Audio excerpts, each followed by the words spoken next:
What is up everyone, it's Saber here and welcome to another Naruto What If. If you end up liking the video, please consider subscribing. It's free and you can take it back at any time and it really helps me out, and this is my third channel, so if you want some more what ifs, go check out my other channels. And with all of the YouTube formalities out of the way, let's get into it.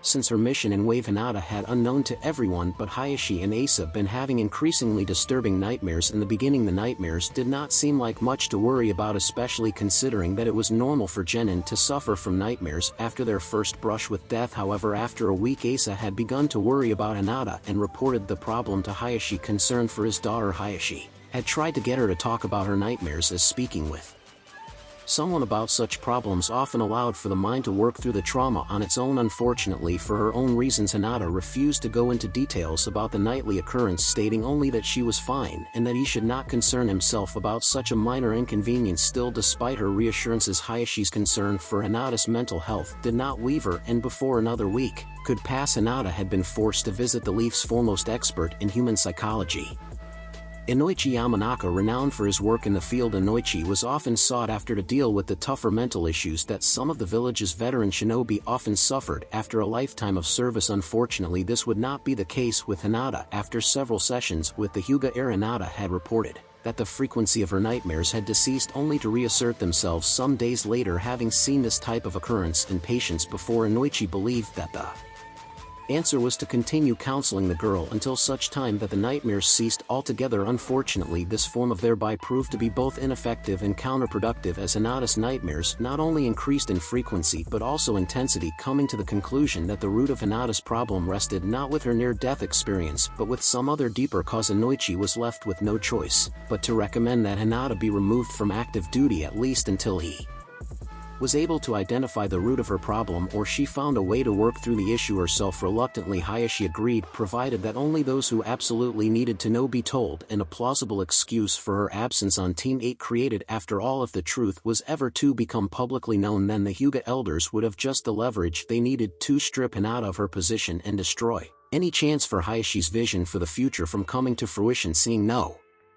reason why the clan head's request couldn't be honored, Inoichi agreed, and those who needed to know were informed of the situation. Continued sessions with Inoichi proved to be just as disappointing as the initial ones. Despite his best efforts, Inoichi was simply unable to identify the root of Hinata's problem. However, he was confident that given enough time he would be able to help her. A last time is not a commodity to be bought and sold. With the Chunin exams scheduled to begin in less than 3 months and Team 8 expected to participate, the situation had seemed bleak, at least until Naruto had been introduced into the equation. Once Hayashi had made Hinata aware of his plan for the clan, in Naruto's terms, everything changed. With the chance of winning the heart of the man she loved and reunification of her family, all of Hinata's other problems were forgotten, at least forgotten to the point that she was able to sleep soundly the night before her training was to begin. Informing Inoichi of what had occurred on the following day, the head of the Yamanaka could not say that Hinata's reaction was anything but positive, learning from Ino that Hinata held some deep and apparently unrequited feelings for Naruto. Inoichi's only concern for the situation was that it could simply be temporarily suppressing the underlying root issue that had caused her problem in the first place. Only time would tell one way or the other. Hinata Hyuga, daughter of Hayashi and Hattori Hyuga, for the next 3 months you will be given the opportunity to prove yourself and grow stronger than you have ever imagined. The path before you will not be easy, and you may leave it at any time with the knowledge that by doing so you will never be allowed to return. However, if you can endure the trials ahead, then I promise you that the end rewards will be great. Do you understand? Naruto said as his eyes shifted from blue to red. Yes, Hinata replied with determination and conviction. So be it, turn and face your master, spoke the Vulpine heir before vanishing in a pillar of crimson flames. Turning to greet her new sensei, Hinata was prepared for almost anything, but when lavender eyes met brown, her only response was to fall upon her knees and soak the ground with piss. Haku, Hinata whispered as her mind shut down and her body began to tremble with fear. Haku felt both pity and shame as he looked upon the girl before him. Pity because he understood what she must be feeling, and shame at knowing that in many ways he was the cause of her pain. During his time with the Vulpine, Haku had experienced and learned many things about the world and himself. He had been forced to face his fears and acknowledge his sins in ways that no man should ever be forced to. So traumatic had been his re-education at the hands of Tadao that there had been days where he had begged the old fox for death only to be denied and forced to repeat that day's session. Yet despite all the pain and anguish, all the sorrow and regret he had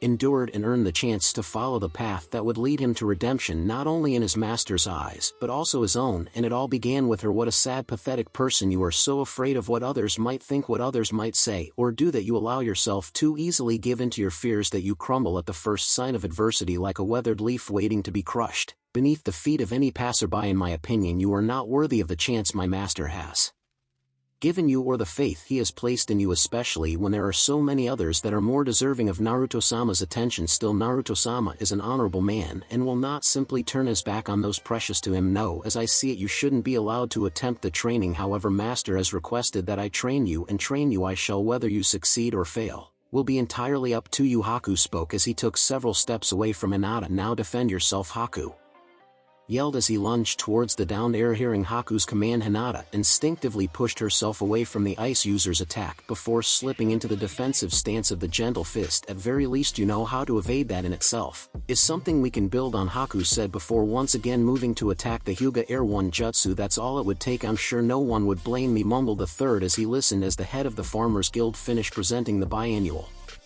report on the village's crop projections for the coming season. Thank you, Duko-san. I'm sure that we are all pleased to hear that the farming community has made such great strides in the agrarian arts. Yourself and the members of the Farmers Guild are to be commended for all your hard work. Hideyoshi complimented the guild head with as much sincerity as he could muster. Lord Hokage, Honorable Council, the farm report was the last item on today's agenda. However, Councilman Haruno has asked to be allowed to address the council. Very well, Councilman Haruno, you have the floor. Sarutobi replied, deciding that it would be better to let the pink-haired woman get whatever it was she wanted to say off her chest rather than let her stew about for another week. Thank you, Lord Hokage. Honorable Council, as I am sure you are each aware, the Chunin exams are to be held in Kanahagakure in less than 3 months' time. It is therefore in the best interest of the village that we do all we can to not only impress potential clients but to also show the other nations that we are still the strongest of the shinobi villages. To that end, plans have been made by the civilian council and will be submitted for the general council's approval for several improvements to be made throughout the village, as well as several activities and entertainment venues. If everything goes as planned, then the village should earn a nice profit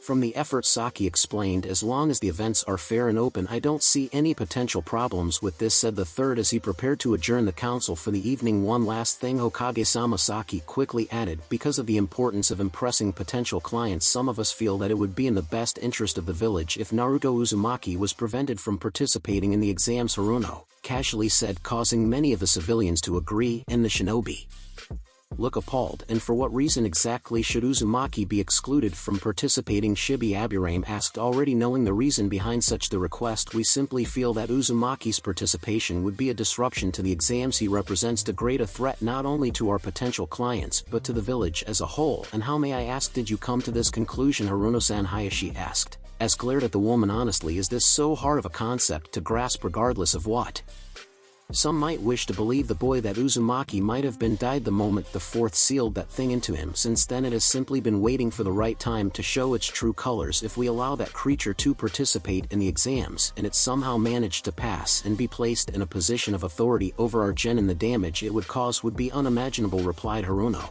never realizing that with each word she spoke her grave was being dug that much deeper. I believe we have heard enough, Haruno-san, Sarutobi said, preventing the woman from continuing as he slowly rubbed his aching head. Your arguments are old and nothing that I have not heard from yourself or others like you before. However, I must say that I have grown rather tired of hearing them so often. However, in this instance I am willing to play devil's advocate and assume that all your fears about Naruto are valid, that the demon is influencing or somehow in the control of him and is only waiting for the chance to do whatever you fear it will do. And again, assuming that you are correct in your assumptions, allow me to ask you this: what is he waiting for? After all, if, as you say, Naruto is under the sway of the beast, or that he is the beast, then what would be the reason for holding back? Why, after all the shit that boy has been put through over the last 12 years, would he in Kami's name not simply slaughter all the bastards that have ever caused him pain? Or if those questions are too hard for you, allow me to ask a easier one: why not simply finish what was started 12 years ago? The third steadily questioned. Then again, forget everything I just said, Haruno-san, you are correct, and I have decided that Naruto Uzumaki will not be allowed to participate in the Chunin exams. Sarutobi continued, much to the dismay of the shinobi side of the council. Lord Hokage, you can't be serious, Hayashi heatedly said as he rose from his seat in protest. Hayashi's right, Hokage-sama. Uzumaki has been nothing but loyal to yourself and the village, he deserves the same chance to advance as any of the other genin, added Sum Inuzuka, while the other shinobi representatives begin to join in against the Hokage's decree. Enough, Sarutobi yelled out as he flexed his killing intent to reassert his authority over the room. Now sit down and be still. To continue what I was saying, Naruto Uzumaki will not participate in the Chunin exams, but not for the asinine reasons suggested by Haruno. Rather, he will not participate in the exams because there is no need for him to, since I promoted him to Chunin earlier today, Sarutobi explained, shocking the entire council. 4 hours earlier, Sarutobi could not hide the pleased expression on his face as the permanent members of Team Kakashi entered his office. Since the formation of the squad, they had performed above anything he could have hoped for, so much so that now 6 months later the team's reputation had begun to generate special requests from wealthy clients who wanted only the best for their missions. Because of your impressive record, the village has seen an influx of mission requests, specifically mission request for your team, and although having so many requests is good for the village, it also presents a problem in that there are simply too many for you to handle alone. Therefore, I have devised the following solution. Team Kakashi will be split into 2 units known as Red and Blue Personnel. For these units will be chosen based on mission parameters,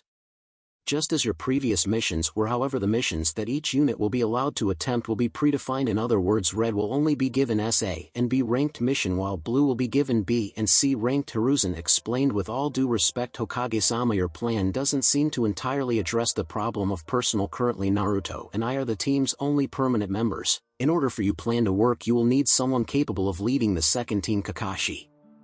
Reason, of course, you are correct, Kakashi, and that is precisely why I am promoting Naruto to Chunin, Hiruzen happily said as he looked into the stunned face of his adopted grandson. Hokage-sama, I am honored by your faith in me, the blonde humbly replied, quickly reining in his emotions, knowing Naruto as well as he did. Sarutobi had expected the boy response. However, for reasons better not mentioned, he had hoped that his grandson would have shown a bit more enthusiasm about being promoted. Humility is a fine thing, Naruto, but there is nothing wrong with having pride in your accomplishments despite your unique circumstances. Everything you have gained is due to your own hard work and diligence, but you don't need to simply take my word for that. When I first considered you for this position, I consulted Kakashi Kurenai and several others who have worked with you on past missions. They each told me that your performance both on and off the field was exemplary, and that they would be honored to work with you in the future, Sarutobi remarked as he presented Naruto with his Chunin flak jacket. Stepping forward and bowing before the third, Naruto accepted the offered item. Thank you, Hokage-sama. I only hope that I can continue to the trust that has been placed in me. Of that I have no doubt, my boy, no doubt at all. Lord Hokage, you don't have the right to. Hideyoshi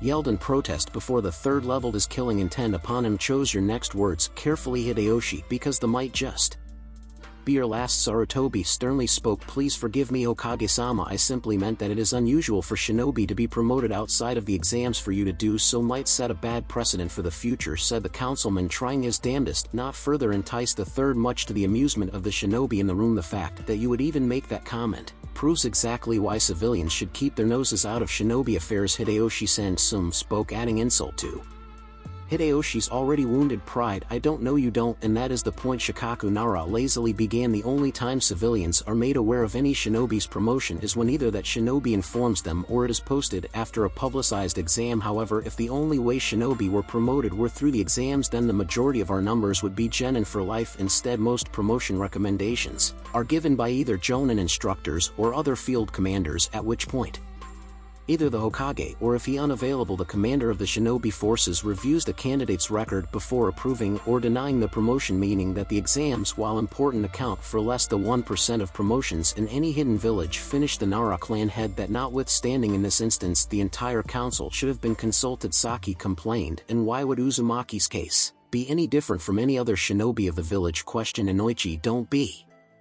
facetious, Inoichi-san, Chosa said, patting his old teammate on the back. I see no reason to make light of this. Despite how shinobi are promoted, Uzumaki is not like any other shinobi. He is the village's Jinchuriki, and anything that concerns him should be debated on by the entire council, Hideyoshi argued, seeing that the shinobi council did not share his opinion. And regardless of what you might believe, it is not the way of things. Uzumaki is a shinobi of the leaf, and therefore anything concerning him falls under the purview of the shinobi council and the current Hokage. And for future reference, even if he wasn't a shinobi, because he is the village's Jinchuriki, any matter concerning him would still be considered a shinobi-only affair. Therefore, I believe that there is no longer any need to discuss this matter. Sarutobi spoke with authority, making it clear that regardless of what anyone else wanted the subject, and the meeting was closed. Moving steadily towards his office, Sarutobi smirked as he felt the familiar presence of his longtime rival and friend. "You had nothing to say just now, old friend," said the third, addressing the once hidden figure now at his side. "I saw no reason to argue with fools that don't truly understand half the things they believe they do." "Still, Danzo, I would have thought you would have offered some opinion, considering your personal history with young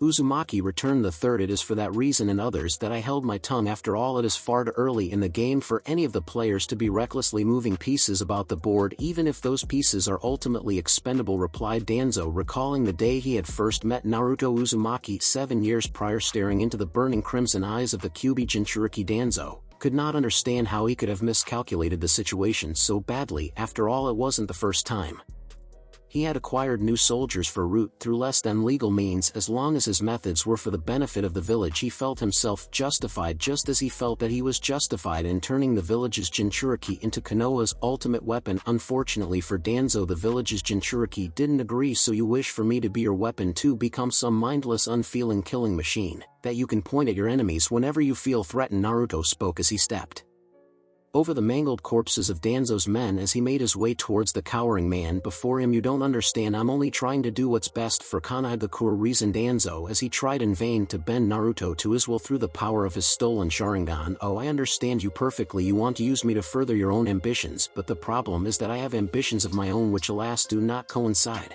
with your own. However, that doesn't mean that we can't still get along."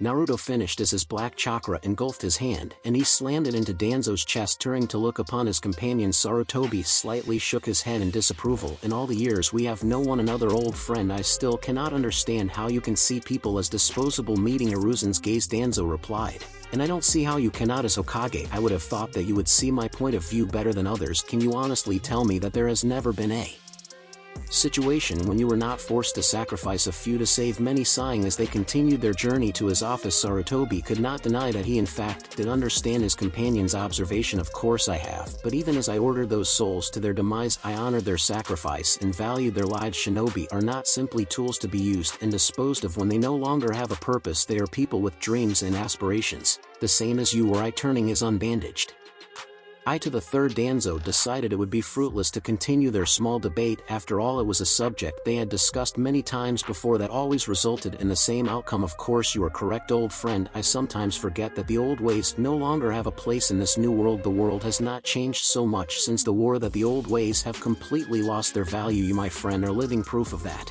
If not for your steady belief in the old ways, I hazard to think of the many pitfalls we might not have avoided over the years. So I implore you, my friend, to hold on to your ways, if not for my sake, then for that of the village," Sarutobi said as he motioned his companion into his office and activated the room's privacy seals. "Now that we're alone and the room is secured, what do you really wish to report?" "I received some information just before the council meeting from my operatives in Sunagakure. They have confirmed Jiraiya's last report, and it seems that the Kasakage has entered into secret meetings with representatives from Otogakure. If we were to take this as a sign, then we should be wary and prepare for the possibility that Suna might soon rise up against us," answered the commander of Konohagakure's Root Division. "This is indeed troubling. I've known for some time that Suna has been upset by the Wind Daimyo's attempts to weaken them. However, I never imagined that dissension would lead them to this level of foolishness. We both know that desperation often leads one to act in impulsive and reckless ways. It might be that they believe that should they join with the sound, they will have the strength to overcome us and prove their worth to the daimyo." Danzo offered. "Regardless of their possible motives, without definitive proof, we cannot openly accuse them of violating the treaty. However, I would be a fool to simply sit back and hope for the best. Instead, until we have further proof of their intentions,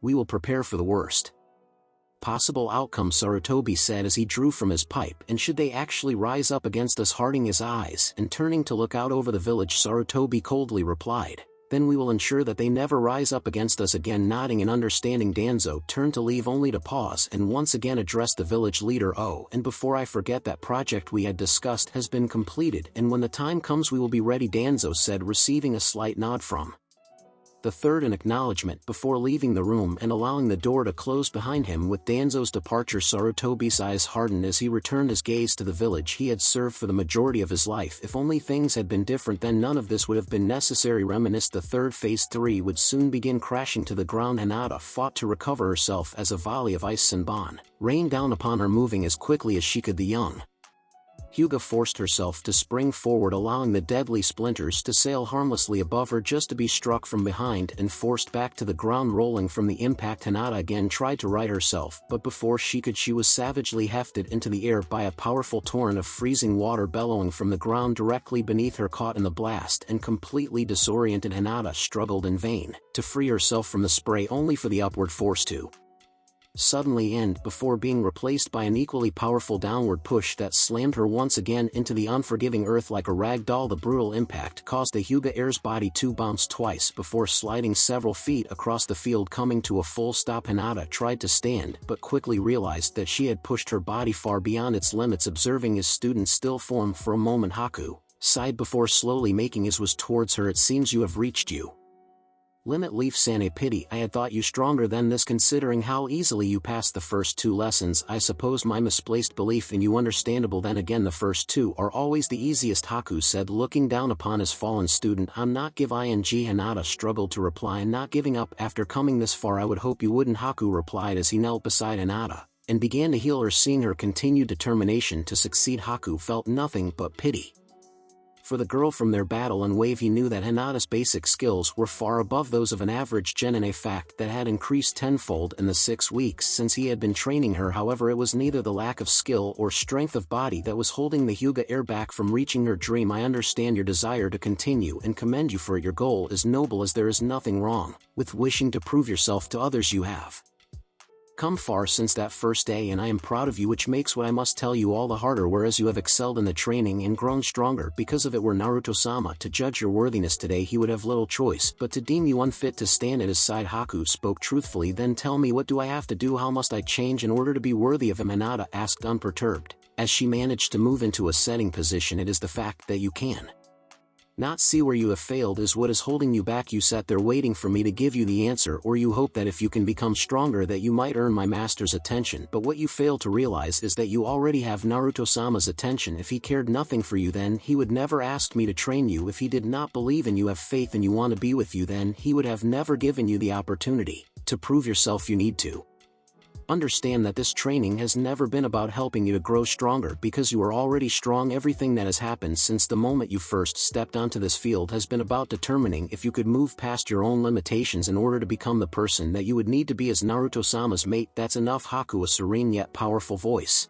echoed across the field. Instantly recognizing the voice's owner, Haku dropped to one knee and turned his face to the ground. Forgive me, mistress, I have overstepped my bounds, respectfully replied the ice user, not seeing the person to whom Haku so suddenly prostrated himself. Hinata was about to question the ice user when the air between them shimmered and a beautiful snow fox with 8 flowing tails appeared before her. As lavender eyes meet golden, whatever fear or apprehension Hinata might have felt was instantly replaced with a sense of calm serenity, and the knowledge that she had nothing to fear. So this is the child that has stirred our kit's heart, spoke the fox as it gently placed the tip of a tail upon Haku, signaling that he may rise. Hearing the fox speak and quickly recognizing it as a summon being, Hinata quickly knelt and bowed in the hopes of not offending the creature. After all, what good could possibly come from offending a being whose power dwarfed your own? Yes, my lady, Haku respectfully answered, while the fox began to circle the still kneeling air. And what is your name, child?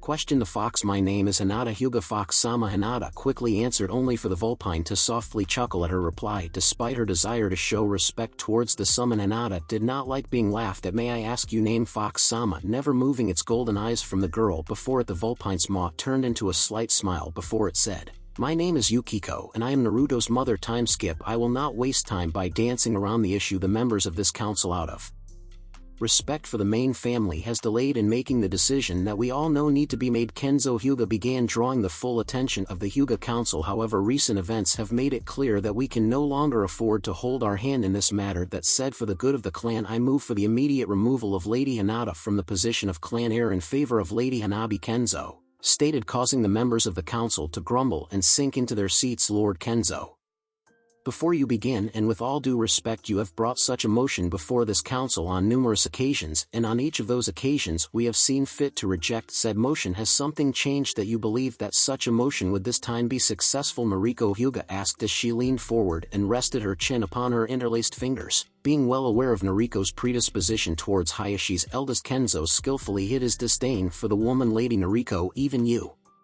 should be able to see that Lady Hinata will never meet the standards that we as a clan require. Kenzo returned. I must apologize for not seeing as clearly as you. Could you perchance provide proof of these benchmarks that she has failed to reach? Nariko corrected the elder statesman. Perhaps instead I might suggest that you are simply too close to Lady Hinata to appropriately appreciate her shortcomings. My relationship with my cousin does not in any way affect how I perform my duties to either this council or the clan. If I felt that Lady Hinata was truly undeserving of her position, then I would be the first to bring it to the attention of the council. I however have seen nothing that would suggest that a child who has not yet reached her 15th year cannot grow into the type of leader that the clan demands. Nariko simply explained. I do not believe that Lord Kenzo intended to imply that you would place your personal connections ahead of the best interest of the clan. Ida Hyuga interrupted his fellow elders, hoping to steer the meeting back to the subject at hand. So if we can return to the topic at hand. Yes, of course, if you would. Lord Kenzo, please continue. Nariko replied. Certainly. It is my opinion that despite her young age, Lady Hinata has not shown any signs of growing out of those deficiencies that would undoubtedly prove a detriment if she were to ever assume the position of clan head. Therefore, I see no reason for us to continue wasting our resources training her,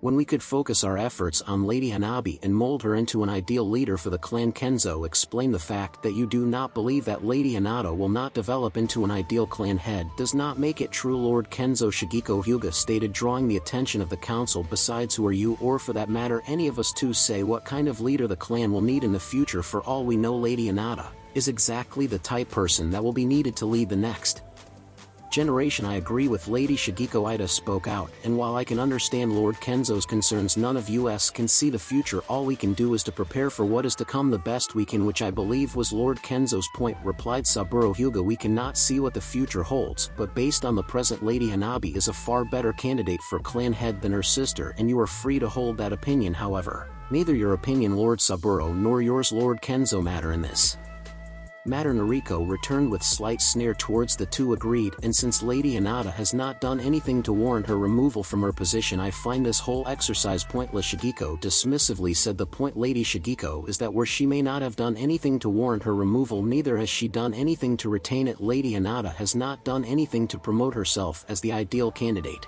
Pardon my interruption, Lord Kenzo, but when in our history has a clan heir ever had to do anything aside from being born in order to retain their position? More to the point, when in the history of the Hyuga has a clan heir been bearing death forcefully removed from their position? Kenda Hyuga questioned. And whereas, like Lord Ida, I can understand both your concerns and opinion, your motion to remove Lady Hinata in favor of Lady Hanabi seems both unprecedented and premature. Can none of you see the danger that a weak heir represents for the clan? Kenzo exclaimed, growing aggravated by the dissension among his peers. Of course we can. Kenta returned. However, as it has been said, we cannot see the future. If I may, Ida spoke out, gaining to attention of the others. The key question at hand is if Lady Hinata has the capacity to evolve into the kind of leader that some would have for clan. Since that is the case, why not simply put that question to the test? I believe that her team has been nominated for the Chunin exams. If the concern is her being weak, then let the exams be her test. If she can earn promotion, that would show that she has grown stronger and has the ability to continue to do so. However, should she fail, then we could take that as a lack of growth and conclude that she lacks the ability. Ridiculous. You can't base a person's level growth by whether or not they pass the exams, Nariko angrily replied. Lady Nariko is correct. Since winning the exams does not guarantee promotion, we cannot base her growth on that aspect. Let us instead judge her by her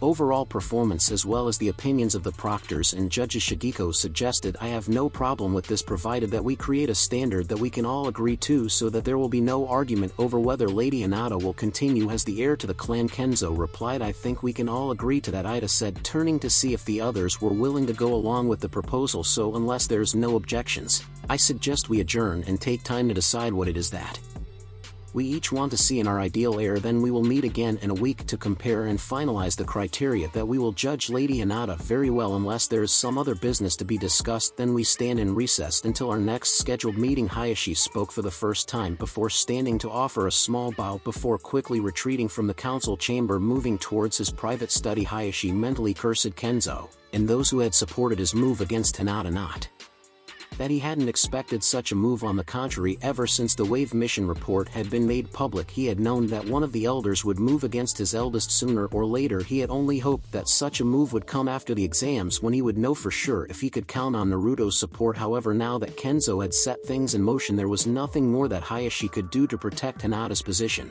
within the clan going forward. The success or failure of his plan would rest entirely on Hinata and her ability to push the boundaries of her own limitations. Not that he was worried, he believed in Hinata and knew that she would do everything in her power to achieve the dreams she held for both herself and the clan. Your training has excelled beyond what I expected when we first began. Your strength and speed skills and hand-to-hand combat reaction time, number of known and usable jutsu, as well as chakra reserves have all significantly improved. If I were to judge your current level, I would place you as a low to mid-level chunin. Should we continue along this path, I have no doubt that by the end of the training period you will be at least high chunin. Haku praised his student, causing Hinata's confidence in herself to swell. Despite your improvement, however, you are no closer to proving yourself worthy of my master than you were when we first began. Continued to Ice User, instantly crashing the Hyuga air back down to earth. I don't understand, Naruto-kun said. All I had to do was to prove that I could grow stronger. If you believe that I have, then why am I still not worthy of him? What else more must I do? How much more must I accomplish to show him that I'm someone deserving of his attention? Hinata asked wearily as she managed to move into a sitting position. It is not for me to tell you how you may gain my master's approval. My task is to simply to train you. What comes of that training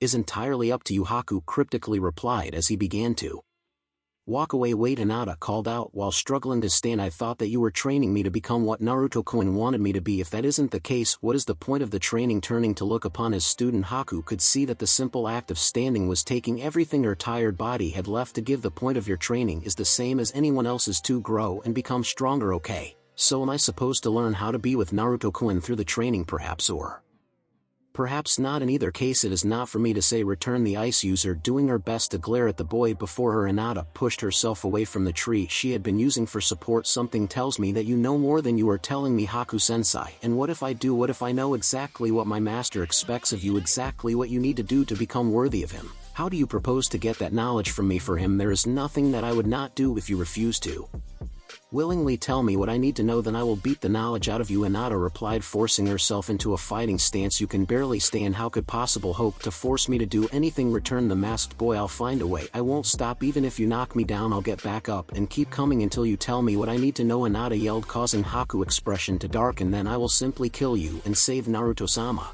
The time of dismissing you himself, you of course would have died for nothing and condemned your clan to continue down the path to self-destruction. Haku's emotionless voice carried across the field before several Senbon lodged themselves into Hinata, dropping her to the ground. Breathing heavily and unable to move, Hinata could do nothing but watch as Haku moved towards her while drawing a kunai from his pouch. Watching the Ice User's action, Hinata was instantly taken back to their battle and wave like there. She was helpless to do anything to prevent what was about to come. So we've come full circle, Hinata whispered, looking towards the boy who now stood over her. It seems so, but before the end I will grant you a final request. Tell me why I'm not good enough for him. Allow me to take with me the reason for my failure. Hinata asked. You wish to know why you aren't good enough? That is simple enough. It is because that is how you see yourself, Haku replied as he returned his weapon to it. Home. Since the beginning your only goal has been to gain Naruto-sama's attention, but what you failed to realize is that you already have his attention. If he cared nothing for you, then he would never have asked me to train you. If he did not believe in you, have faith and you want to be with you, then he would not have invested so much time and effort into trying to help you. Your training has never been about helping you to grow physically strong because you are already strong. Naruto-sama's hope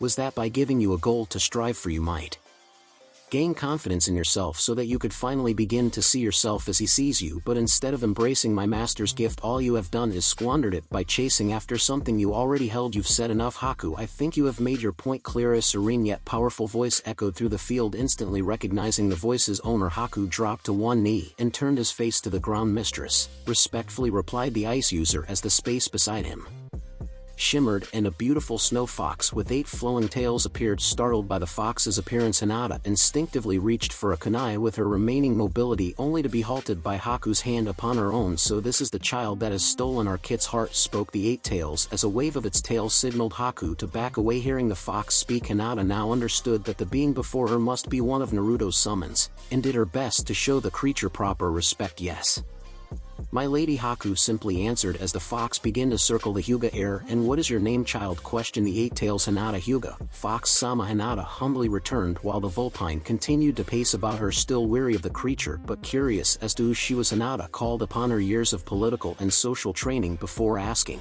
"May I ask who you are?" Fox-sama. My name is Yukiko, current leader of the vulpine. However, what should concern you the most is that I am Naruto-kun's mother, replied the snow fox, coming to rest before the air. Naruto-kun's mother. Hinata gasped in amazement as her eyes meet those of Yukiko's. Yes, his mother. Is that so strange to you? Yukiko questioned, understanding that she might have unintentionally offended Yukiko. Hinata did her best to humble herself before the snow fox. I meant no disrespect, Yukiko-sama, nor did I mean to imply that you had spoken falsely. It is just that, for all the years that I have known him, I have never heard him speak of you. Hinata honestly replied, there's no need to be so formal, child. Only a fool wouldn't question my connection to Naruto-kun. After all, I am what I am, while he is something more. Thank you for understanding, Yukiko-sama, Hinata said, confused by Yukiko's response, but unwilling to tempt the fox's seemingly good mood by questioning her about it. Please call me Yukiko. I prefer my friends to address me simply by my name, and as you are the one that my son would have at his side, I would very much like for us to be friends, spoke the snow fox as she waved off Hinata in grand politeness. I would like that also, Hinata replied cheerfully. Then it's settled, the two of us shall endeavor to become the best of friends, Yukiko remarked as she turned her attention towards Haku. Haku, I wish to speak with Hinata alone. Please establish a privacy barrier to ensure that we are not disturbed. As you wish, my lady. Haku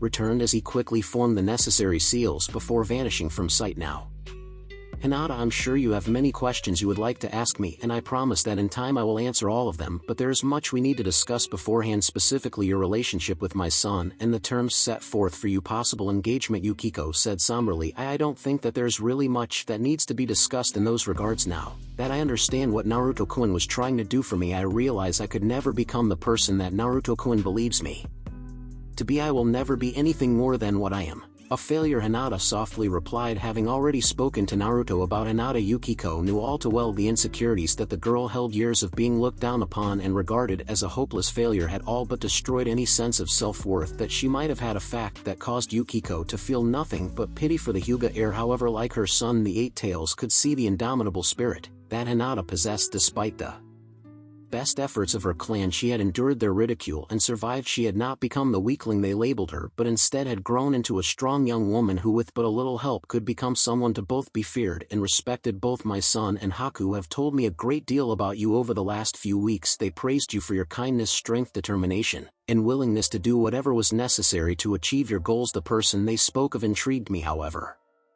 The person they spoke of is not the person before me now, Yukiko said, confirming in Hinata's mind what she believed about herself to be true. Lady Yukiko, I know that I am not good enough, that I am nothing but a failure, and that Naruto-kun has only done this out of pity for myself and my family, and for his kindness I will be forever grateful. However, Haku-sensei was correct when he said that I had wasted the opportunity given to me, so if you would be so kind, would you tell Naruto Sama that enough, child. I've grown weary of listening to your self-depreciative prattle. I will not tell my son that the love of his life is not only giving up on him but on herself as well. If that however is what you wish, then I would think that you would at least have the courtesy to tell him so to his face, Yukiko said, interrupting Hinata before she could continue. Then again, on some accounts you are correct. As far as I am concerned, you will never be good enough for my son, but as his mother, no one will ever be good enough in my eyes. That doesn't mean, of course, that you aren't. On the contrary, you have something that makes you perfect for him in every way imaginable, Yukiko said, giving Hinata a slim sliver of hope. What is it? What do I have that would make me prefect for Naruto-kun? Hinata curiously asked, only for Yukiko to look at her as though she had suddenly grown another head. His heart, foolish child, answered the Eight Tails, causing Hinata blush and turn away. Although in this instance that will not be enough. The challenge that my son issued was not done because he believed you lacking, but because of the demands of our clan. The Vulpine as a people are strong, demandingly proud, and fiercely loyal. Nearly every action we take, we do so for the benefit of our family and friends. For us, the individual will never be as important as the whole, and it is because of this mentality that we have grown as strong as we have.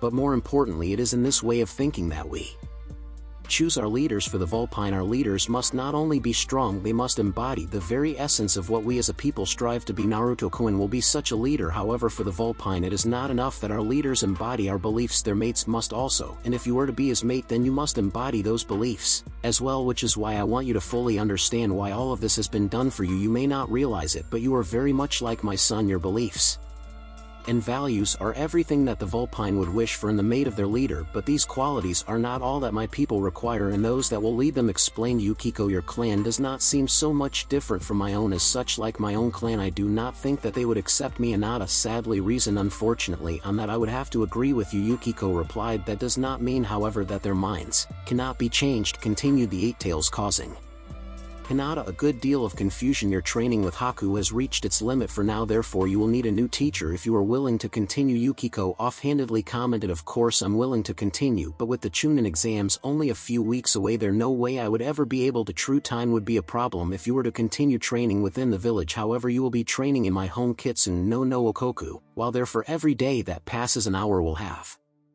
gone by here, meaning that you will be able to gain roughly a year's worth of training over the course of the next month. More importantly, you will be able to become acquainted with members of my clan and learn our ways, Yukiko explained to the awe of the Hyuga heir. But who among your clan would be willing to teach me? There are several from whom I expect you to learn, but I will be your primary teacher, replied Yukiko. I'm honored that you would be willing to take such an interest in me, Hinata humbly said as she bowed towards the Eight Tails. Do not be mistaken, your training so far will seem like warm-up compared to what you will go though under my tutelage. Besides, if you make my son happy, then my helping you to make him happy makes me happy. I understand, sensei, and will strive to do my very best, Hinata replied, while not really understanding the last part of Yukiko's statement, but more than willing to go along with it. Very well then, tonight you will inform your father that you will be leaving on a month-long training trip, but will return the day before the start of the exams. In the morning you will meet with Haku at your usual time and he will transport you to Kitsune no Okoku, Yukiko said before standing and shimmering away without allowing Hinata time to question her. Do you guys really think that we are ready for the Chunin exams? I mean, we've only been genin for 6 months. And oh, can it, Choji, just because you're scared doesn't mean that the exams are anything to be worried about. Besides, from what I've heard, all the rookies from our class are going to be participating, so what would it say about us if we didn't? Ino harshly spoke, interrupting her big bone teammate. It would probably say that we were smart enough not to go running into a situation that we are clearly not ready for, just so our sensei can save face, Shikamaru lazily said while gazing at a passing cloud. Annoyed by the pineapple-haired boy's remarks, Ino huffed before returning her attention to the Akimichi ear. Regardless of what Lazy Bones thinks, I still say that it can't be all that hard, especially if Forehead and that bastard Naruto are going to enter. I mean, seriously, out of all of us, those two have to be the weakest, Ino snidely remarked, glancing towards the female of the group. Shikamaru rolled his eyes and groaned. And what was that look for? Ino angrily questioned. Come on guys, can we not start this again? Choji said, attempting to head off the argument that he knew was about to begin. Since witnessing Sasuke and Sakura's defeat at Naruto's hand, Ino had taken every opportunity to argue that the blonde shinobi had somehow cheated during the test, refusing steadfastly despite Shikamaru's impeccably logical argument to the contrary to even consider that the dead last of the class was anything but that. Fine by me, Shika returned, glancing over to his best friend. Well, it's not fine by me, in fact I think that it's past time that we had this out once and for all. Ino hotly began before speeding up in order to block Shikamaru's path every time someone mentions how unfair it was that Sasuke-kun was cheated out of becoming a genin. With the rest of us, you come charging in to defend that bastard, and I for one want to know exactly why. I mean, it's not like we don't all know that he had to have cheated to win. Sure, he might have been able to beat Forehead, but Sasuke was the rookie of the year while Naruto was the dead last. There is simply no way he could have won that fight without cheating. I know it, you know it, hell, even people who weren't there know it, so I dare you, Mr. Know-It-All, to prove to me beyond a shadow of doubt that you're right and the rest of us are wrong. Troublesome, Shikamaru mumbled to himself while showing only casual interest in his blonde teammate before turning towards a small ramen stand a few blocks away. What, giving up already? Ino said, smirkingly ignoring Ino's comment and continuing on his way. The Nara called over his shoulder. You dared me to prove to you that you're wrong about Naruto. Since you won't take my word for it, I figure the only proof you will ever really accept is that of your own eyes. For a moment, doubt began to creep into Ino's mind as the possibility that her belief in Sasuke might be misplaced. However, as quickly as the thought had manifested itself, her devotion to the last Uchiha told her that such thoughts were absolutely absurd. Still, she was curious to see exactly how Shikamaru intended to prove her wrong and quickly followed the rest of Team 10. Pausing a few moments at the ramen stand, Ino watched with ever-increasing curiosity as Shika and Choji spoke with a woman slightly older than herself before turning towards the training grounds. Nearly an hour and several training grounds later, Ino's patience had reached its limit and the blonde decided to let her frustration known. Enough already, you've been stalling for long enough, Shikamaru. Either prove to me that I'm wrong and you're right? Or be a man and admit that you were wrong and that Naruto could never have beaten Sasuke without cheating. Ino said haughtily, you wanted proof, and proof is what I'm trying to give you, but you need to be patient. Or are you so worried that you might be wrong that you want to turn away without ever learning the truth, said the Nara. As he continued to lead his teammates forward. What do I have to be afraid of? You're the one that should be. Ino began as Team 10 came into full view of training. Ground 59, slipping his hands into his pocket, Shikamaru leaned himself against a nearby tree and said, you wanted proof that Naruto was strong enough to beat Sasuke. Ino, well, there's your proof. As she looked out into the training ground, Ino could only stare in awe as nearly 1,000 copies of Naruto were hard at work training in everything from taijutsu to fuinjutsu. It's not possible, no one should be able to, Ino slowly said as she scanned over the sea of clones before her eyes fell on a single Naruto sitting alone with 4 spiraling spheres of chakra circling around him. It's not possible. This is how Naruto was able to beat Sasuke. Ino, he pushes himself harder than anyone I've ever seen, training in ways that other shinobi can only dream of, in ways that would destroy a lesser man. Choji and I discovered this side of Naruto a few years ago. At first we thought the same thing that you must be thinking now, that it's some kind of trick, but I assure you that everything you're seeing is real. Naruto isn't the failure that we all believed him to be. If you took the time to get to know him, you would understand how wrong we all were about him, and as your teammate I advise you to do, Shika explained as Choji nodded in agreement. A few years then he was training like this even when we were in the academy. Ino said more to herself than her companions. To be honest, I'd guess that he's been training like this a lot long then, but I can only attest to the last few years. Why didn't you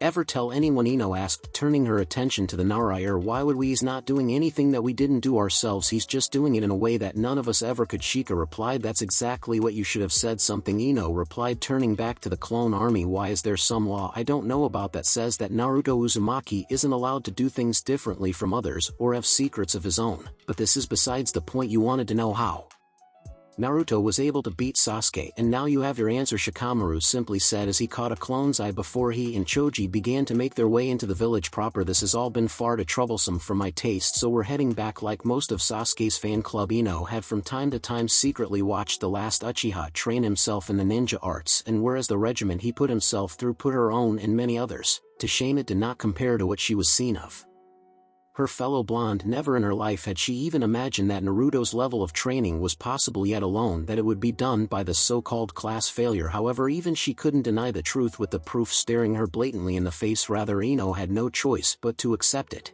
and concede that for everything she had ever believed she knew about Naruto Uzumaki, she knew nothing at all. For everything I have ever said against you, for all the cruel and hurtful things I have ever said about you, for doubting you and for questioning your honor and determination, I ask your forgiveness, Ino humbly said as she bowed towards the mass of clones before running from the training ground without ever seeing the smiling clone above her vanish in a poof of smoke. With only 2 weeks remaining before the start of the Chunin exams, Naruto found himself wishing that he could be among its participants. Of course, he was well aware that because of his prior training and his ability to harness Kurama's power, he was far and beyond the level of any genin. However, his desire to participate wasn't because he wanted to show that he was superior to the others, but rather he wanted to experience what it would be like to be paired with his actual peers. Since being assigned to Team Kakashi, Naruto had only interacted with older Chunin and Jonin shinobi. Not that he was complaining. The benefit of being teamed with veterans of his chosen profession was tremendous, considering that they could give him what his years of training could not.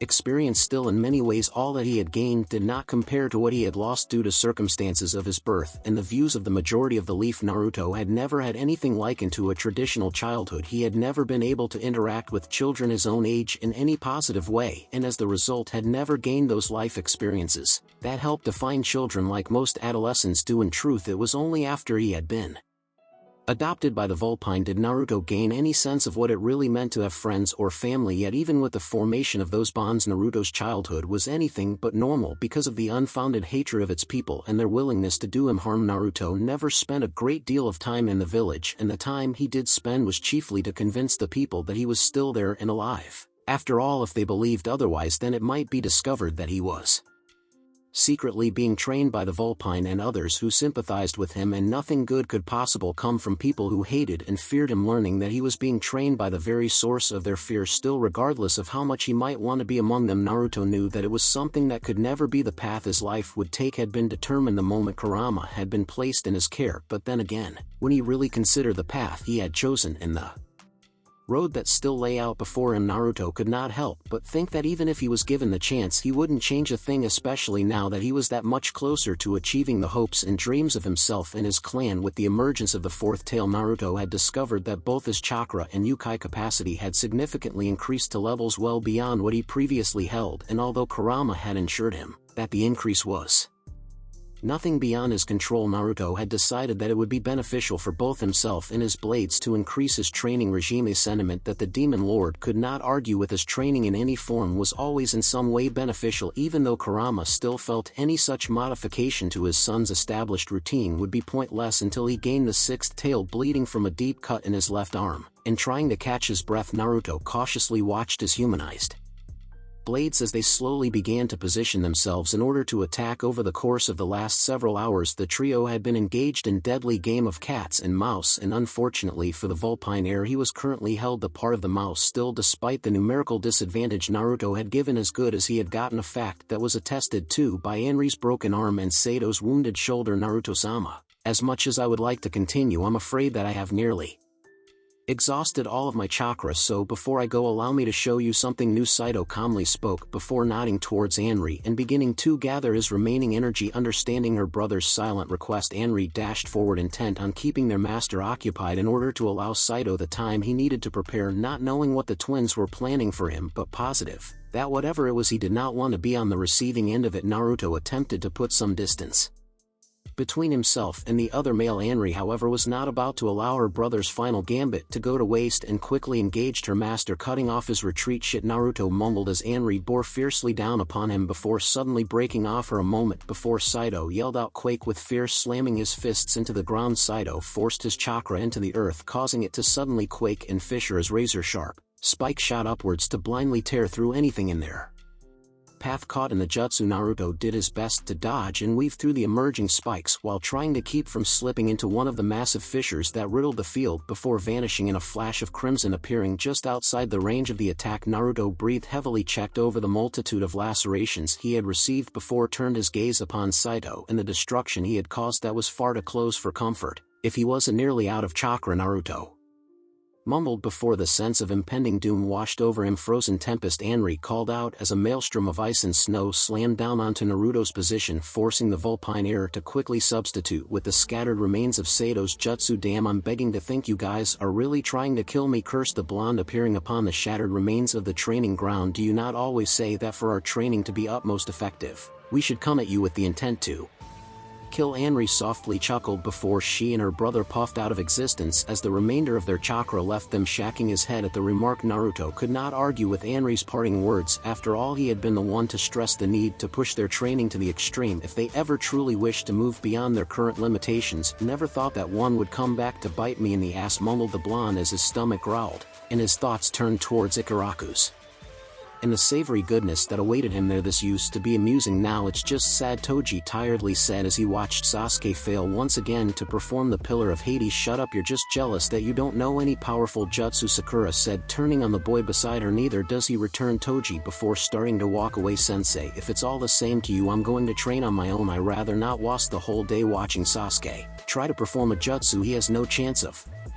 performing. Sure, go ahead, just make sure to be here in the morning. There's only a couple of weeks left before the exams and you three still need a lot of work, Jinto replied while silently wishing that he could leave as well. Sakura, you should probably take the afternoon to train as well. I'll stay and try to give Sasuke a hand. I'd rather stay and help Sasuke-kun, Sensei, Sakura replied, much to the displeasure of her sensei and fellow teammate. Since the formation of Team 12, Jinto had focused on creating a powerful frontline force between Sasuke's natural talent with ninjutsu and Toji's high affinity for taijutsu. He had the making of highly balanced team, at least until you tried to include Sakura into the equation. Despite being named the Academy's top kunoichi for her year, Sakura was far from being an ideal shinobi, choosing to spend more time idolizing Sasuke rather than focusing on her training. Sakura's abilities had not progressed and she was quickly becoming a detriment to her team. Sakura, that wasn't a suggestion. There's nothing you can do to help Sasuke with his training, but if you truly want to help him, then you should improve your own skills so that you won't hold him or Toji back during the exam, sternly told the pink-haired girl. Yes, Sensei, Sakura dispassionately replied, knowing that it would be foolish to argue with the elder shinobi. Sakura relented and did as she had been told. With Toji and Sakura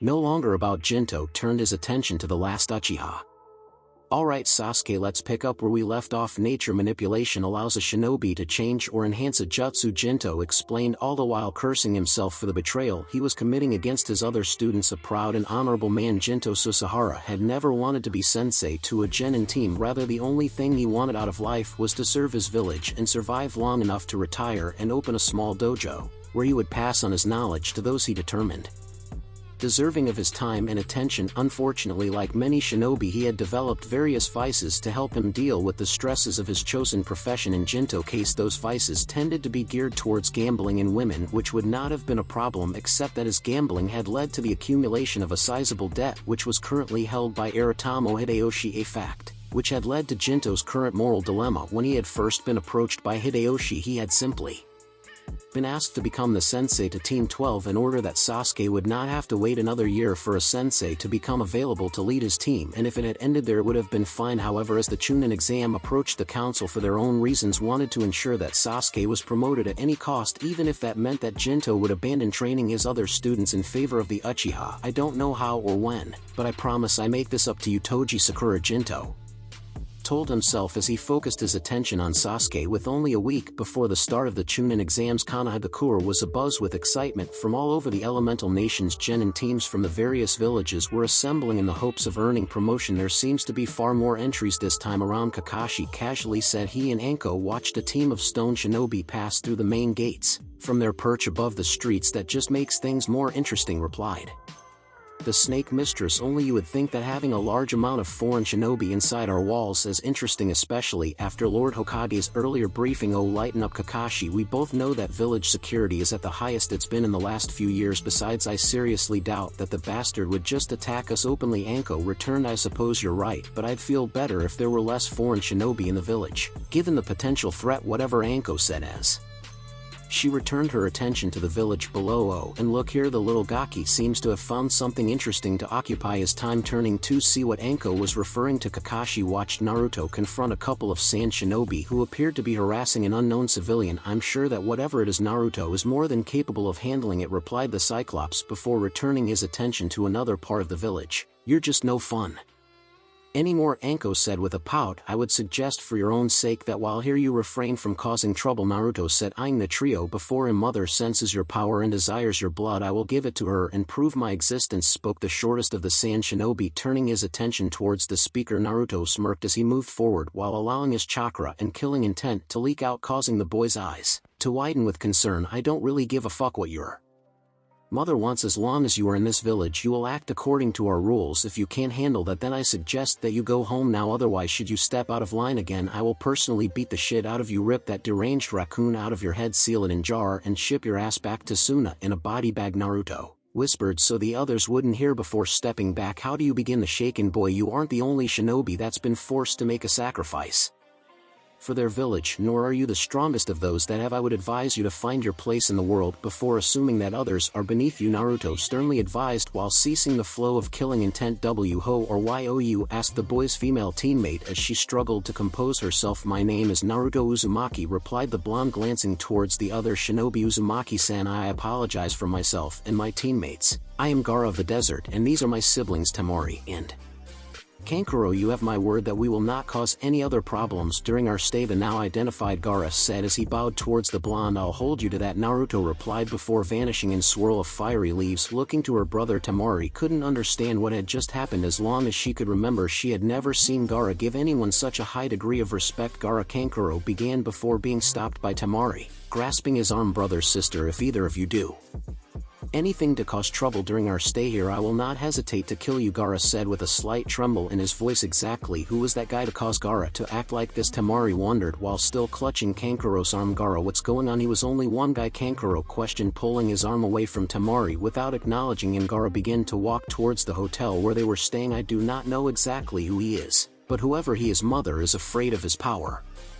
Hearing Gaara admit that his inner demon was afraid caused both Temari and Kankuro paled as they considered exactly how powerful the blonde was to cause a demon to fear him. We need to talk to Sensei, Kankuro offhandedly said as he and Temari moved to catch up with their rapidly departing brother. Where the fuck is that bitch? Kiba growled as he stared at the academy gates. You need to calm yourself, Kiba-san, there is still plenty of time before the start of the exam. Hinata-san will be here, Shino calmly said looking to his companion. Kiba huffed before resuming his solo march. How can you be so confident that she'll be here? After all, isn't it obvious that she doesn't give a fuck about our team? I mean, what kind of teammate just goes off without any word as to where they're going or why we were both there when Kurenai-sensei explained Hinata-san's absence from the team? Or would you deny her the opportunity that was offered her simply because of your own misplaced feelings? Questioned the bug user as he idly petted Akamaru. Unfazed by the subtle remark, Kiba huffed and began to pace back and forth. And what the hell is up with that? We're supposed to be a team and she abandons us to train on her own. The exams are supposed to be about teamwork, so you'd think that it would be a good idea to train as team. I cannot deny that it would be wise for a team in a team competition to train together. However, we are not team, nor have we ever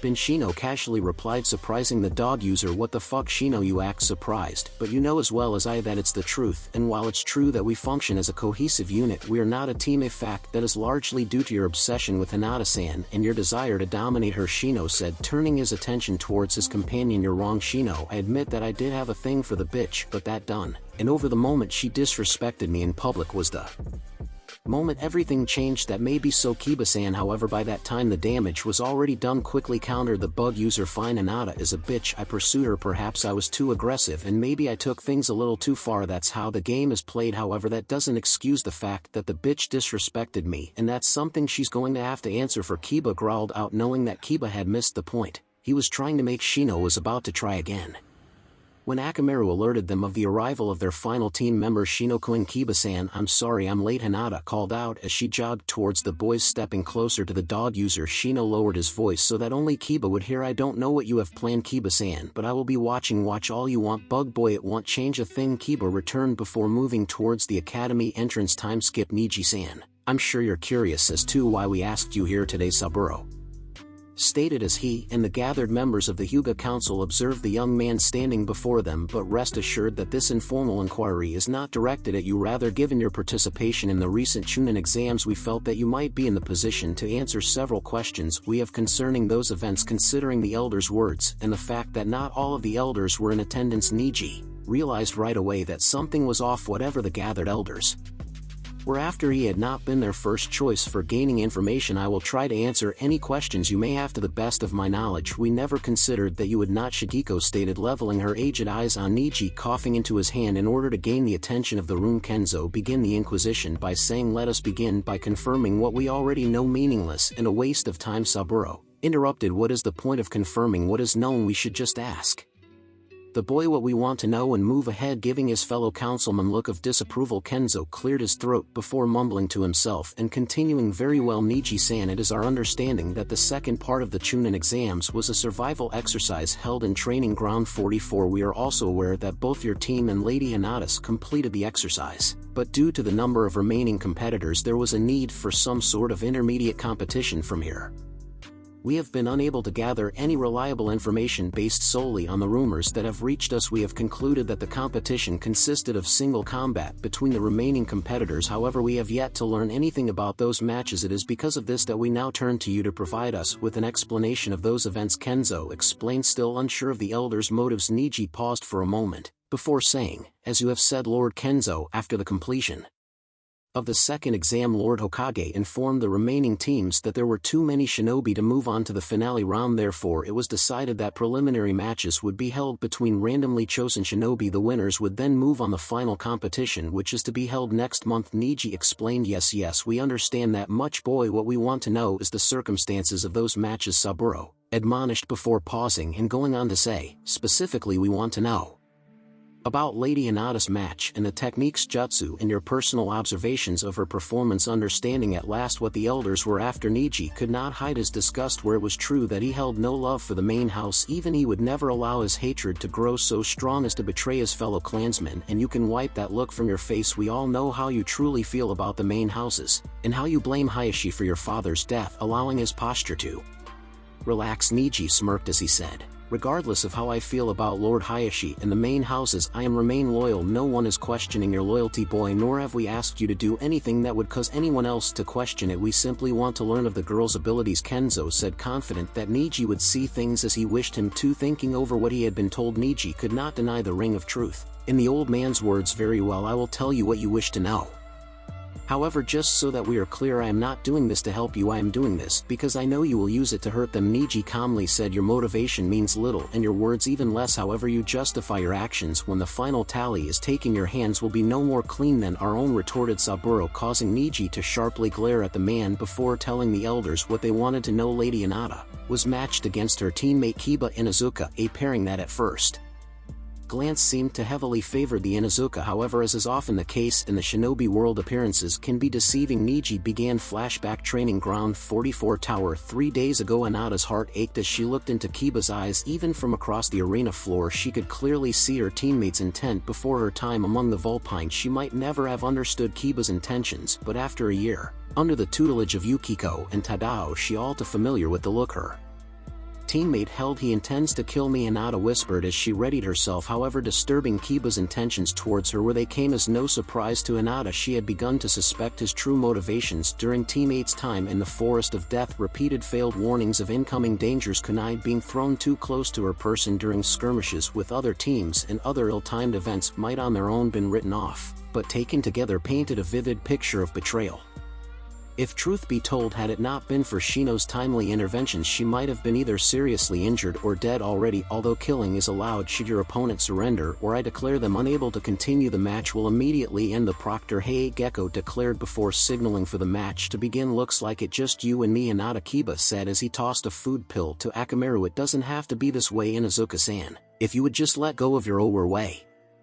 Past that bitch, Kiba growled, interrupting Hinata. Let's go. Akamaru transformation jutsu man beast mimicry, yelled the feral boy as his companion leapt upon his back before transforming into his twin. Understanding that diplomacy was no longer an option and being fully aware of the damage Kiba could cause, Hinata slipped into a defensive posture. Dashing forward, Kiba was determined not to allow Hinata a chance to use her clan's signature style of taijutsu, deciding instead to quickly neutralize her before dishing out as much punishment as possible before delivering the final blow. All right, Akamaru, remember what I said, no mercy. Fong passing Fong, Kiba screamed as he and the transformed Akamaru leaped forward and began to rapidly spin, being well aware with exactly how devastating Kiba's attack could be. Hinata knew she had to act quickly, watching as the twin spirals of destruction came ever closer. Hinata waited to the last possible moment before swiftly performing several signs before slapping the ground and calling out earth-style enclosing wall. With the completion of the jutsu, a large earthen wall sprung up to serve as Hinata's shield against the incoming attack. Damn it, Kiba mentally hissed. Know that neither he nor Akamaru could avoid the newly formed obstetrical, but hoping that its destruction would cause Hinata some injury. Did we get her? Kiba questioned, looking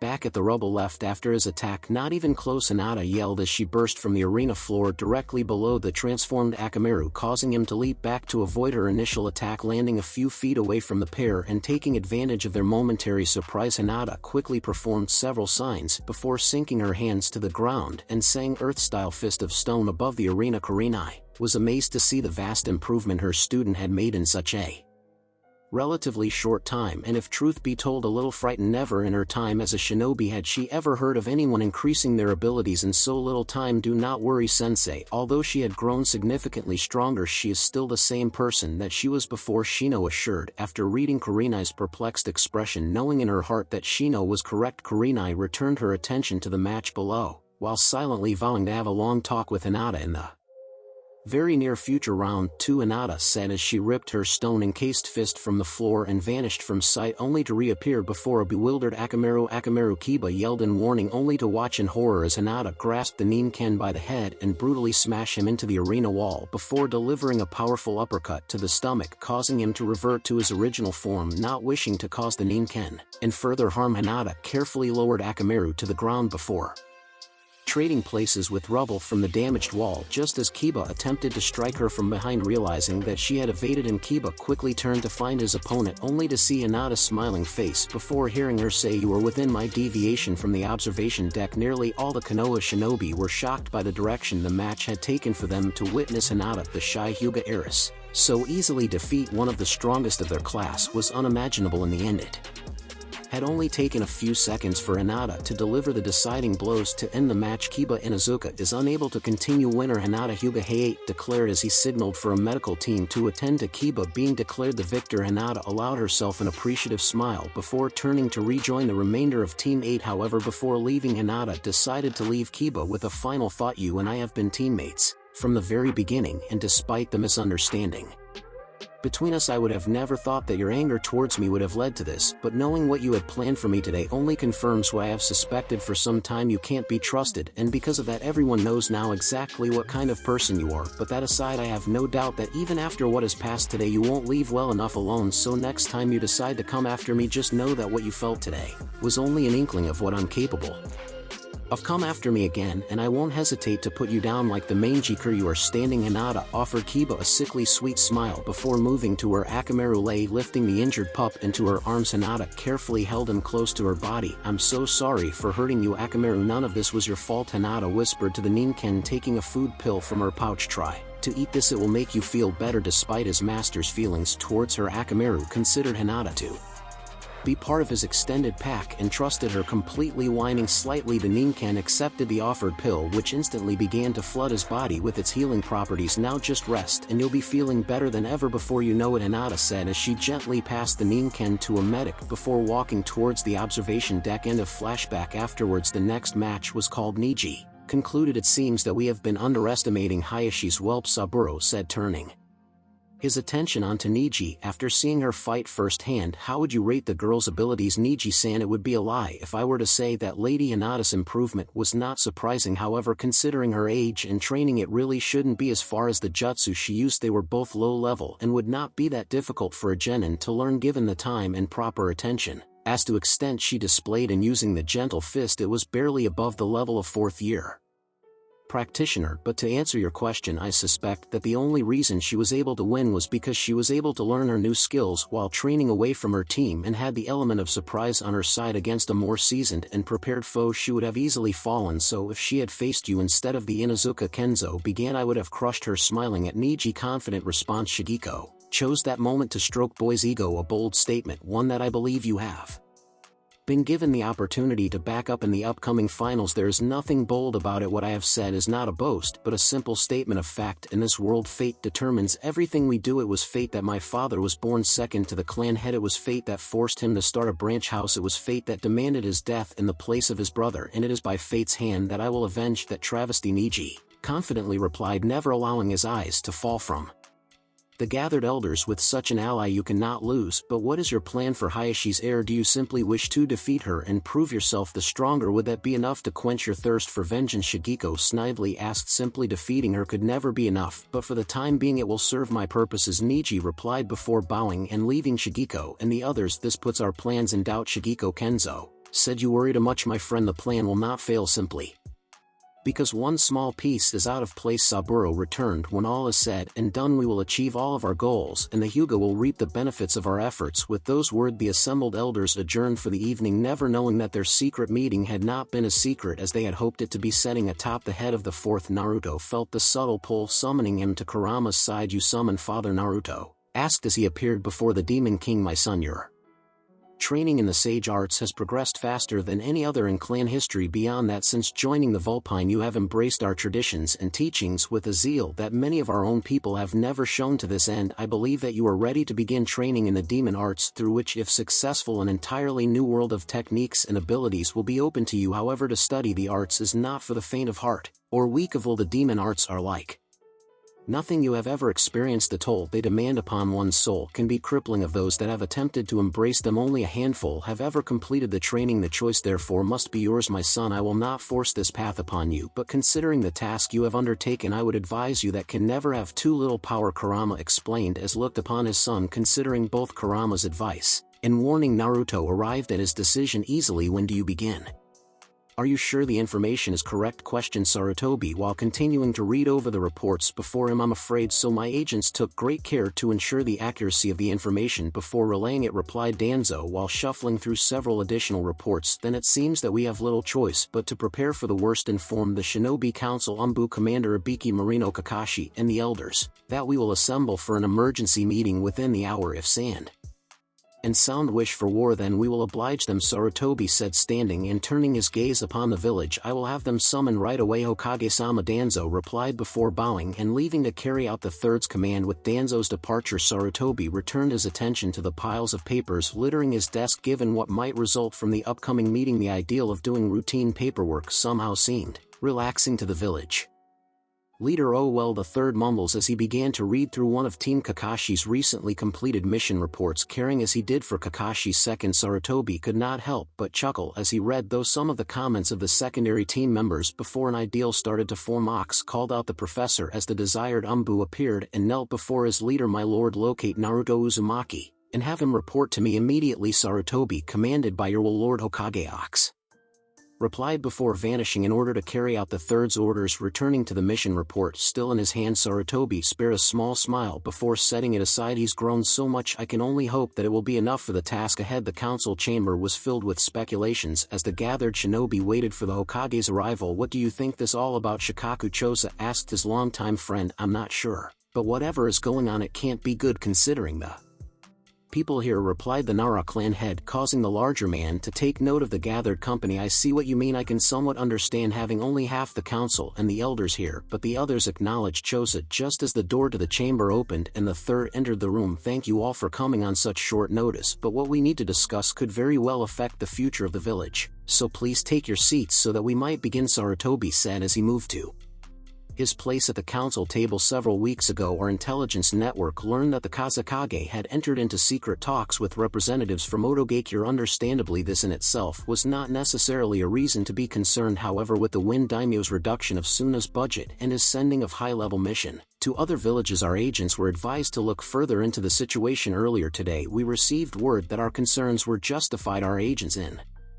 Sunagakure have verified that the Sand and Sound have entered into a military alliance and plan to attack Kanagakure sometime within the next month, Sarutobi explained, causing murmurs of concern to fill the room. Excuse me, Lord Hokage, but is all the information we have? Shikaku asked. Unfortunately, it is, Sarutobi began. However, the lack of intelligence only means that we must be that much more diligent in planning our response. Around the room, the gathered shinobi nodded in agreement. Where do we begin? Sun asked. Appearing in a burst of purple flames, a small fox found herself in the presence of the current head of the Vulpine. Wasting no time in showing the proper respect, the small creature lowered its head and waited for her presence to be acknowledged. You have returned, Mika-chan. What do you have to report? Yukiko asked of her young spy, lifting her face toward the Eight Tails. Mika worriedly replied, it is as you predicted. Mistress Hinata Nichan's clans is making plans against her. Do not worry yourself, little one. When the time comes, Naruto-kun and I will be ready, replied the snow fox, flicking her tongue across her maw. Time skip. As with the village itself, each clan of Kanagakure is controlled by a governing body. For the majority of the clans, this comes in the form of a clan council consisting of select key members who serve as advisors to the clan head. In the case of the Hyuga clan, this concept is taken a step further in that each member of the council may also serve as the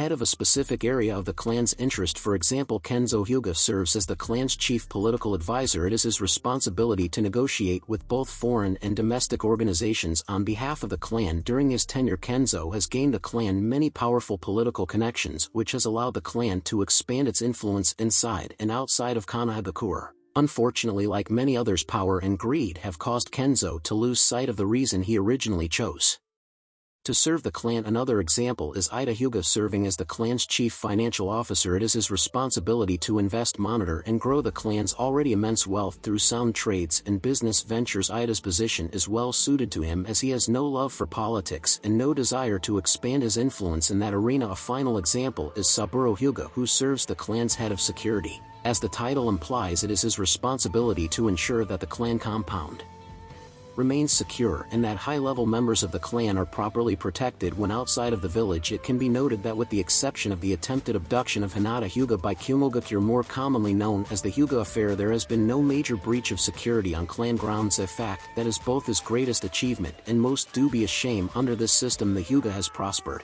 since the clan first joined Kanagakure. However, regardless of how well a system of government works for its people, there will always be those who are dissatisfied and desire some sort of change, whether that change be in the form of a different governing body or in the method which the government operates. Someone somewhere will always want something different. Are you sure that nothing can be traced back to us? If anyone were to discover what we have done, then our lives are over, Shigeko anxiously asked, as she quickly scanned the R with her Byakugan for the last time. There is Nothing to worry about. No one outside of us three knows anything of our intentions, and for those who might suspect, there's no evidence that directly connects any of us to anything Kenzo offered. So you say, but can you be absolutely sure what of those that will carry out the deed should any of them be captured and talk? Shigeko questioned. They have no knowledge of who their true employers are. They were contracted by agents in the land of waves, who were retained by another, though one of the clans. Extensive dummy businesses based in the land of wind. Therefore, even if one of them were to be captured, any information they gave would lead to a dead end. We have nothing to worry about. Having listened inattentively to his co-conspirator, Saburo stood and made to leave before saying, until this business is over and done, nothing can be certain. Keep on your guard and pray that everything goes as easily as you seem to believe it will. It's settled. Then Gado and Aimi will leave for Kanahagakure first thing in the morning. Once there, they will report directly to Naruto-sama concerning what we have learned about the Hyuga. Aiko told her sisters, I pity those fools. Once master learns of this, Akiya replied, shivering at the thought of being on the receiving end of Naruto's fury. It cannot be helped. After Mika discovered their plans for Hinata-chan, it was only a matter of time before Naruto-sama acted. After all, even though he tries not to show it, he does truly love her. I just hope that there is clan left when it's all over. Aiko returned just as Gado entered the room and bowed towards the triplets. Mistresses, the arrangements have been completed per your request. The convoy will depart at 5 tomorrow morning and will arrive in Kanahagakure 3 days later, the one-time crime boss reported, and the tasks we assigned? Aimi, most have been completed. What remains will be ready within the hour. Gado humbly said, you've done well, Gado-kun. When this is all over, I'll be sure to tell master of your service and how you were the one that discovered the Hyuga elders' plans for Hinata-chan. I have no doubt that he will reward your actions. Aimi smoothly said, thank you, mistress, but service is its own reward. Gado replied as he bowed once more and returned to his assigned duties. After finishing the last of the day's paperwork, Hayashi was preparing to retire for the evening when a subtle movement near his study door alerted him that he was no longer alone. Looking in the direction of the intruder, Hayashi remained calm, instincts telling him that had this person wanted his life, then he would probably already be dead. You must possess great skill to have come this far without detection, and since you have yet to attack, I can only guess at your purpose for entering my home uninvited, Hayashi stated calmly as he waited for the person's reply. Forgive my unorthodox means of seeking an audience, Lord Hyuga, returned a soft feminine voice as the shadows near the door shifted to reveal a small purplish vulpine bowing towards him. In his life, Hayashi had never been privileged to be in the presence of summons such as the one before him. Not that he had never had the opportunity to speak with a summon creature. In fact, during the years prior to Minato's death, he had met and become familiar with several members of the Toad clan. However, as rare as a summon contract was, there were those contracts that were in and of themselves legendary, specifically those pertaining to celestial or demonic beings. In fact, Hayashi had never actually heard of anyone holding one, at least not until Naruto was revealed to be able to summon members of the Vulpine clan. It is quit. Alright, I assume you are here on Naruto-san's behalf, Hayashi asked, returning his thoughts to the moment, while motioning for the Vulpine to rise and approach. No, my lord, I come on behalf of my mistress and clan head, Lady Yukiko, Mika explained as Hayashi nodded in understanding. I see, and what would your mistress ask of the Hyuga? Hayashi curiously replied, several weeks ago yourself and Naruto-sama entered into an agreement by which if certain criteria were met he would agree to take your eldest daughter as his mate. After learning of this, my mistress, given Naruto-sama's position within our clan, took it upon herself to judge your daughter's worthiness of my master's hand, Mika explained, causing Hayashi to fears for the plans he had made for Naruto and Hinata. Are you here to tell me that Lady Yukiko has rejected my daughter? Hayashi cautiously asked, hoping that his assumption was wrong. On the contrary, my mistress has become very fond of Lady Hinata and believe her a very suitable match for Naruto-sama. Yet despite her fondness towards Hinata-sama, Lady Yukiko's sentiment does not extend to the rest of your clan. Therefore, before approving of the potential union, my mistress chose to learn all she could about the Hyuga, Mika stated as Hayashi's eyes narrowed in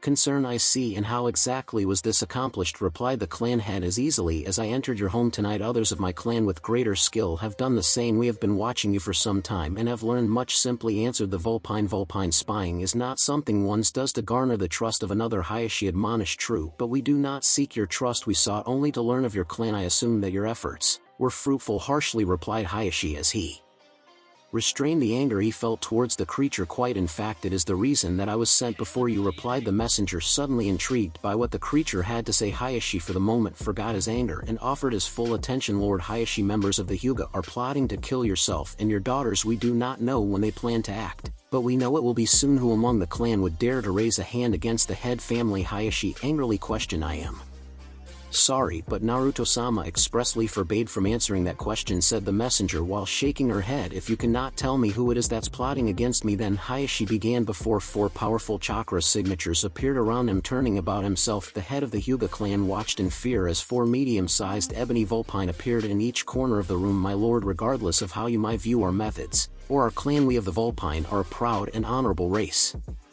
Since we first allied ourselves with Naruto-sama, we have watched over him. We know who has shown him kindness and who has caused him pain. We know what you have done for him, how you have looked out for him, have tried to protect him. We know how you, Hayashi Hyuga, have defended him when others would not. The vulpine are an honorable race. We protect those that would protect us, and we slaughter those that would do us harm, and it is for what you have done for our master that we now stand with you. So have no fear of those that would cause you and your children harm, for as long as you remain loyal to the vulpine will remain loyal to you. Naruto-sama and Yukiko-sama have planned to deal with the traitors in your clan. They will be used to teach a lesson to all that would threaten those under our protection, but it's not enough to punish the betrayers to the Hyuga. My master wants everyone involved in the conspiracy to pay for their crimes. Therefore, until the threat has passed, these warriors will be hidden at your side, as will additional teams be with your daughters. My master only asks that you do nothing and wait for events to unfold, explained the messenger as Hayashi's protector faded back into the darkness of the room. Hayashi showed little emotion as he pondered all that he had been told. True, he would rather face those that would betray him head on, but he couldn't deny that the vulpine's words had merit. Besides, considering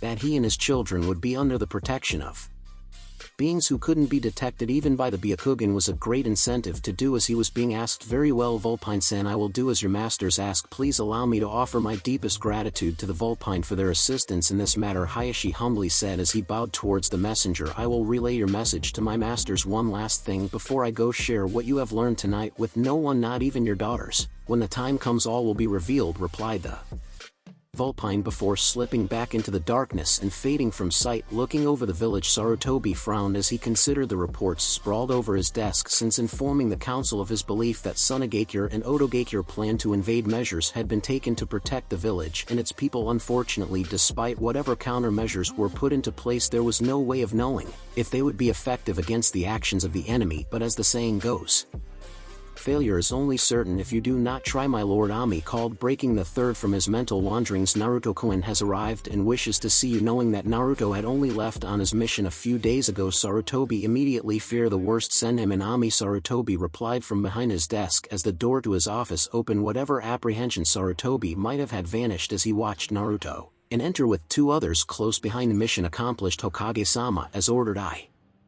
have located and safely returned Lady Tsu, Naruto began before he was harshly pushed to the side by a tall, large-breasted blonde woman. What's the ideal of sending the kid after me, old man? You promised that after I finished training him I could do as I pleased, screamed the woman, offering the blonde a warm smile. Sarutobi replied, welcome home, Tsunade. There's a great deal we need to discuss.